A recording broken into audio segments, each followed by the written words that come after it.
Al igual que todos los jueves, me da mucho gusto saludarles y enviarles un cordial saludo y un fuerte abrazo. Con motivo de los acontecimientos que ocurrieron en la Semana Santa, el día de hoy y el próximo jueves vamos a hacer un paréntesis en la serie de meditaciones que hemos venido haciendo sobre el libro de Efesios. Y hoy vamos a poner nuestra atención en la pregunta: ¿por qué murió Cristo en la cruz? Y al respecto, 1 Timoteo 1:15 dice de la siguiente manera: palabra fiel y digna de ser recibida por todos, que Cristo Jesús vino al mundo para salvar a los pecadores, de los cuales yo soy el primero. Y creo que casi todos sabemos que Cristo vino a salvar a los pecadores, pero la pregunta que surge es: ¿de qué manera nos salva que haya muerto en la cruz? Hay 4 hechos o circunstancias que lo explican. La primera: todos somos pecadores. La Biblia dice en Romanos 3:10, como está escrito, no hay justo ni aun uno. No hay quien haga lo bueno, no hay siquiera uno. Es decir, no hay quien no peque. Y Romanos 3:23 dice, por cuanto todos pecaron y están destituidos de la gloria de Dios. Pero la gravedad del hecho de que todos somos pecadores se acentúa y se agrava por 2 razones poderosas.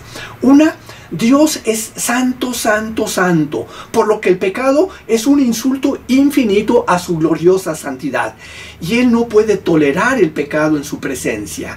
Número 2, la justicia de Dios no puede pasar por alto el pecado, y debe castigarlo, por lo que sería injusto perdonar a los pecadores.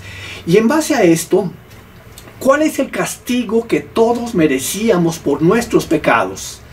La Biblia dice en Ezequiel capítulo 18 versículo 1, el alma que pecare morirá. Y Romanos 3:23 dice, porque la paga del pecado es muerte, mas la dádiva de Dios es vida eterna en Cristo Jesús, Señor nuestro. Entonces, las 2 causas principales de este problema son: 1, que todos, absolutamente todos somos pecadores. Y 2, que Dios es eterno, inmutable, todopoderoso, santo, santísimo, es justo, recto, incambiable, y no puede tolerar el pecado ni la maldad en su presencia. Entonces, ¿cómo podía Él perdonar el pecado?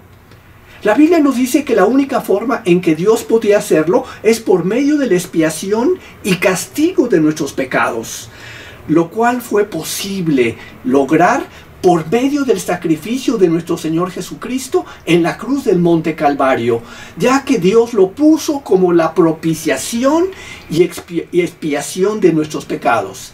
Miren, 1 de Juan 2:2 dice lo siguiente: Cristo es la propiciación por nuestros pecados. Y expiar es borrar las culpas, purificarse de ellas por medio de algún sacrificio. Miren, la expiación es una enseñanza muy importante que encontramos en la Biblia y que explica el trabajo de Dios por medio de Cristo en la cruz, por medio de la cual Dios canceló la deuda de nuestros pecados, apaciguó su santa ira contra nosotros y ganó para nosotros todos los beneficios de la salvación.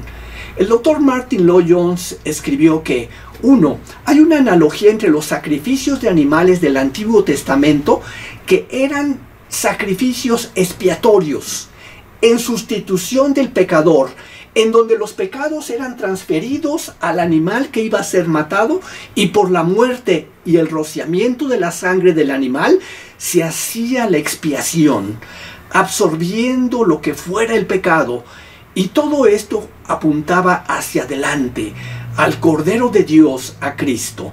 Miren, la muerte de Cristo fue necesaria, porque de una manera vicaria Cristo sufrió como nuestro sustituto la pena que merecíamos por el quebrantamiento de la ley, ya que Dios no hubiese mostrado una justa recompensa para su gloria y su justicia, si hubiese pasado por alto nuestros pecados sin castigo alguno.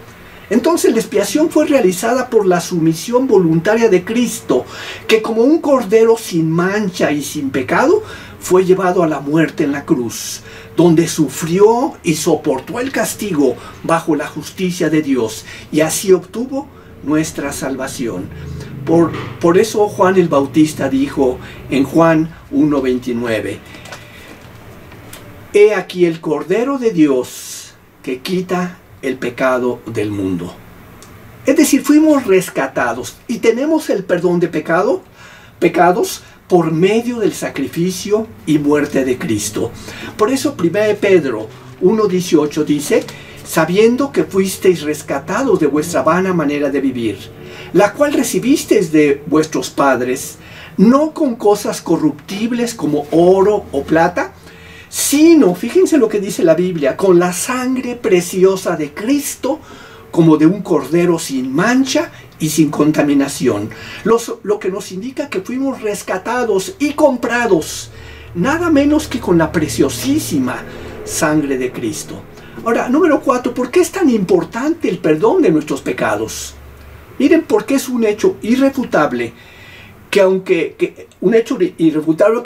todos, absolutamente todos vamos a morir un día, todos tenemos un alma inmortal que va a vivir por los siglos de los siglos, por toda la eternidad, en uno de dos lugares. Uno, en la presencia de Dios. Dos, en la condenación eterna, en el infierno, en la oscuridad y separados de Dios. Y la realidad es que sin Cristo todos estaríamos perdidos irremisiblemente y sin la menor posibilidad de salvarnos a nosotros mismos a causa de nuestros pecados. Y Dios consideró nuestras almas tan valiosas y nos ama tanto que envió nada menos que a su propio Hijo, a su amado Hijo unigénito, para que sufriera y muriera en nuestro lugar en la cruz del Calvario, para pagar por nuestros pecados, para que nuestras almas pudieran ser salvas.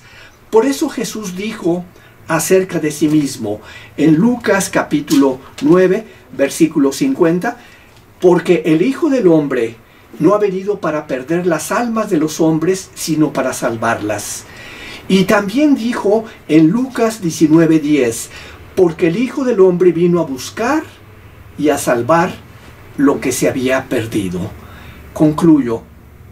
Es sorprendente, increíble, casi inconcebible que Dios haya tomado tus pecados, mis pecados, y los haya colocado en su propio Hijo, y haya castigado a su propio Hijo, no escatimando nada, y que además Él haya aceptado sufrir, que Jesús haya aceptado sufrir todo esto, para que tú y yo podamos ser perdonados.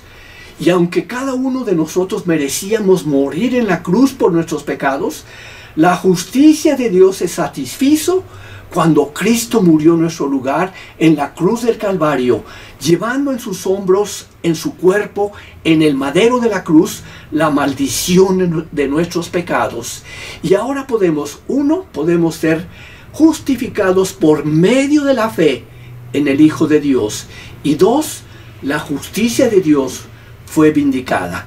Por eso, Primera de Pedro 2:24 dice, quien llevó él mismo nuestros pecados en su cuerpo sobre el madero.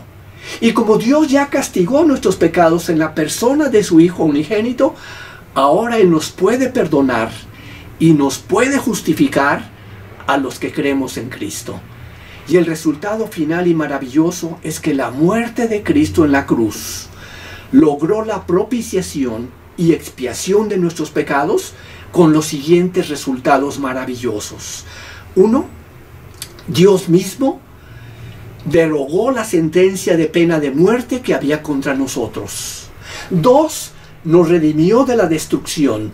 3. Quitó de nosotros la culpa. 4. Nos liberó del poder del pecado. Y 5.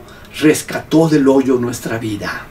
Miren, concluyo con las palabras que Jesús mismo pronunció, que encontramos en el Evangelio de Juan, capítulo 3, versículos 16 al 18, y que dicen de la siguiente manera, que nos hablan del amor de Dios, de su buena voluntad para con nosotros, y dice de la siguiente manera, porque de tal manera amó Dios al mundo, que ha dado a su Hijo unigénito, para que todo aquel que en Él cree, no se pierda, mas tenga vida eterna. Y Juan 3:17, porque no envió Dios a su Hijo al mundo para condenar al mundo, sino para que el mundo sea salvo por él. Y fíjense lo que dice aquí, el versículo 18, el que en él cree no es condenado, pero el que no cree ya ha sido condenado porque no ha creído en el nombre del unigénito Hijo de Dios. Miren ustedes, si tú consideras importante que otros escuchen estas buenas nuevas de perdón y vida eterna, te invito para que compartas este video con al menos 2 familiares o amigos a los que quieras mucho, ya que Hechos 4:12 dice, y en ningún otro hay salvación, porque no hay otro nombre bajo el cielo dado a los hombres en que podamos ser salvos. Amén.